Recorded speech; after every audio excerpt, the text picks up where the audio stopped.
Кармен Бау центар. Се што ви треба на едно место. Трпе Инвест Охрид.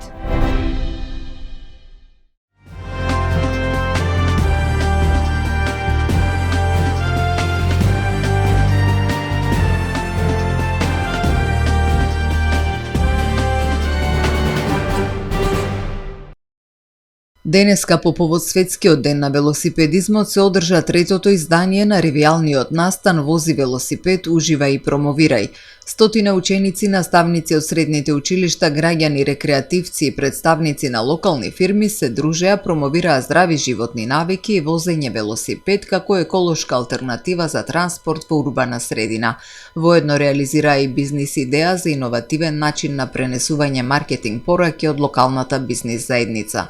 Организатор на настанот е Сдруженијето за едукација, култура и младински активизам, граѓански интегритет, во соработка со Средното училиште Свети Кирил и Методи и со поддршка од општина Охрид. Можеби некој од вас денес помислува дека дошол на некој спортски настан. Можеби некој од вас помислува дека дошол на некој бизнис настан или економски настан. Можеби некој од вас помислува дека денес дошол како учесник на некој урбан велосипедизам. Верувајте, сите тие три димензии ги споивме во едно, токму преку овој проект. Проектот кој што нуди здрави животни навики, успешна промоција и еколошки и економичен транспорт. Повик до представниците од локалната самоуправа да поддржат вакви и слични иницијативи, затоа што верувајте дека би се радувала доколку во иднина не зборуваме повеќе за поправање на улици и такви работи, тоа веќе да го надминеме, само да зборуваме за велосипедски патеки, еколошки начин на живот и здрав начин на живот. Апел до бизнес заедницата. Исто така, благодарност за поддршката сето ова време и еве еден апел и до нив, до нивните вработени да преферираат возење на велосипед, а со тоа и успешно можат да ги испромовираат своите фирми.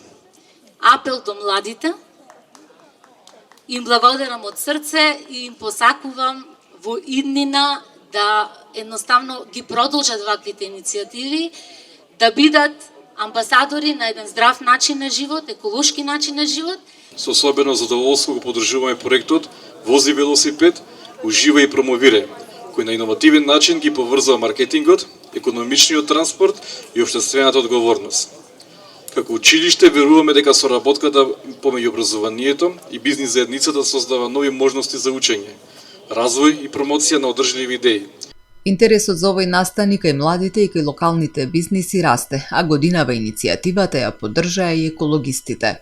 И огромна благодарност што ни дозволија со училиштата без пластика да бидеме дел од овој прекрасен настан кој што се надевам трета година ќе му славиме јубилеј како 30 години. Нема ништо поважно од тоа да се пренесе пораката и да се живее таа порака дека велосипедот и возењето на велосипед не само рекреативно, току во урбаното живење е може би единствениот начин на кој што можеме да се заштитиме од сите предизвици со загадувањето, наједноставен начин. Значи, моментално Охрид има 11,4 километри велосипедска инфраструктура од велосипедски патеки од кои што повеќето се наоѓаат на коловоз, слабо обележани со избледеана боја. Многу е важно да градиме култура, тоест ние како граѓани да бараме да има побарувачка на тоа да се изгради безбедна велосипедска патека, да се изгради и поврзана велосипедска патека, затоа што Охрид е велосипедски град. Представник на бизнис заедницата ја пренесе пораката дека општествената одговорност, промовирањето и практикувањето здрави навики и грижата за животната средина се вредности што ги обединуваат граѓаните, институциите и компаниите. Како представник на бизнис заедницата, со задоволство го поддржуваме вакви настани кои представуваат пример за еден иновативен и креативен маркетинг. Веруваме дека велосипедот може не само да е економично и еколошко превозно средство, туку и ефикасен начин на промоција на нас компаниите. Преку ваквите иницијативи сакаме и нашите да ги поттикнеме вработени, да ја поттикнеме свеста за почесто користење на велосипедот во секојдневниот живот.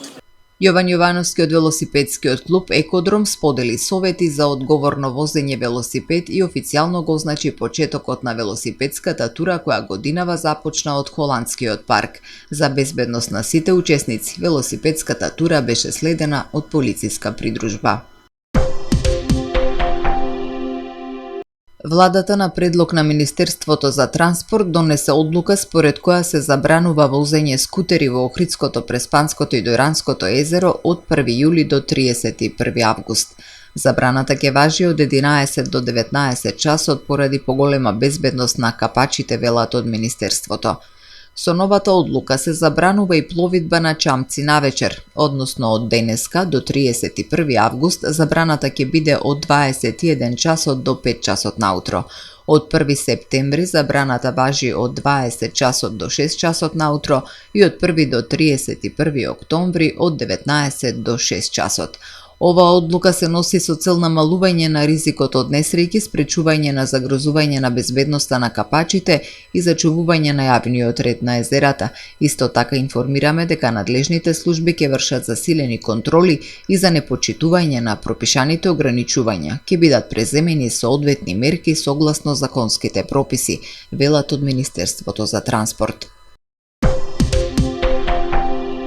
За решавање на проблемот со бездомните животни потребен е системски пристап и поголема контрола врз собственичките миленици. Ова беше порачено на работната следба што ја организираше Агенцијата за храна и ветеринарство во југозападниот плански регион, како дел од подготовката на Националната стратегија за управување со популацијата.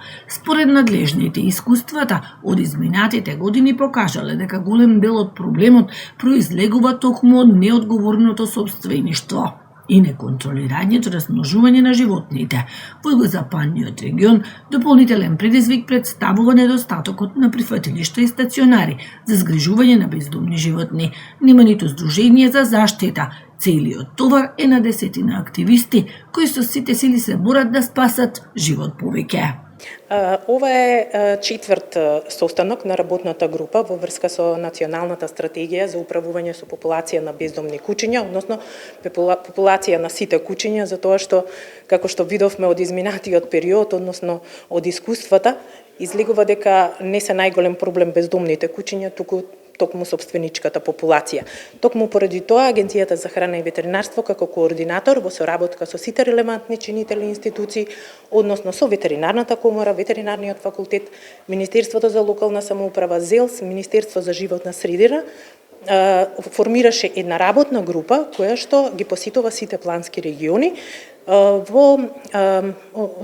со цел да се соберат податоци од сите плански региони и врз основа на тоа да се формира една национална стратегија за управување со популацијата на кучиња, врз основа на тоа во секој регион да има посебна стратегија, поради тоа што секое населено место си има своја специфика.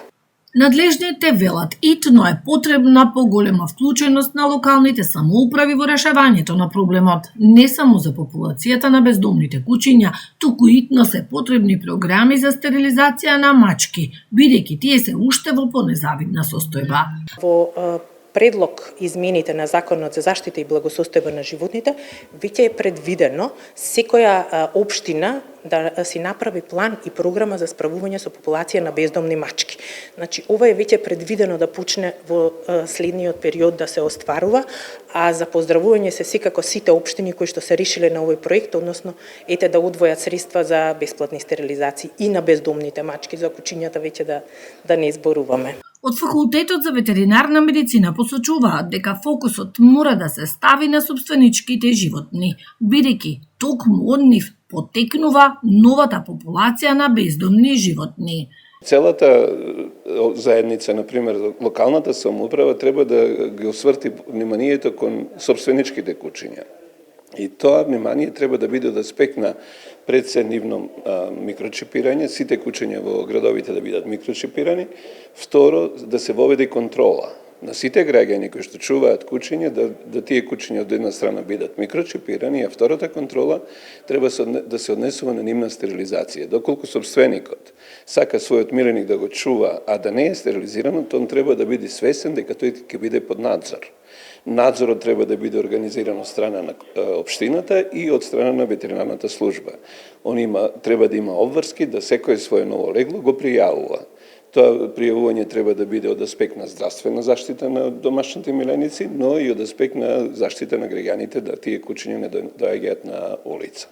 Новите законски измени кои веќе подолг период се најавуваат според надлежните треба да воведат построги правила за одговорно сопствеништво, задолжително микрочипирање и поголема контрола врз размножувањето на домашните миленици. Очекувањата се дека токму овие мерки ќе придонесат за долгорочно намалување на бројот на бездомни животни во државата. Трим и Лум ви донесува метео. Во Охрид денеска имавме сончево време со мала до умерена облачност. Максималната температура достигна до 25 степени. Утре во Охрид времето ќе биде променливо облачно со повремени врнежи од дожд. Можни се и поинтензивни процеси во форма на невреме со интензивен пороен дожд и електрични празнења.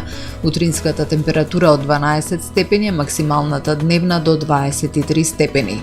Температурите во Македонија утре во интервал од 9 до максимални 29 степени. Под влијание на циклонска активност, времето утре ќе биде променливо облачно со повремени врнежи од дожд. Локално ќе биде нестабилно со пороен дожд, грмежи и засилен ветер. Наместа ќе има поинтензивни процеси во форма на невреме со пообилен дожд над 20 литри на метар квадратен, со електрични празнења, силен ветер и појава на град. Во следните денови ќе се задржи променливо облачно време со сончеви периоди во текот на денот. Во сабота и во понеделник повторно се очекуваат поинтензивни процеси со пообилен пороен дожд.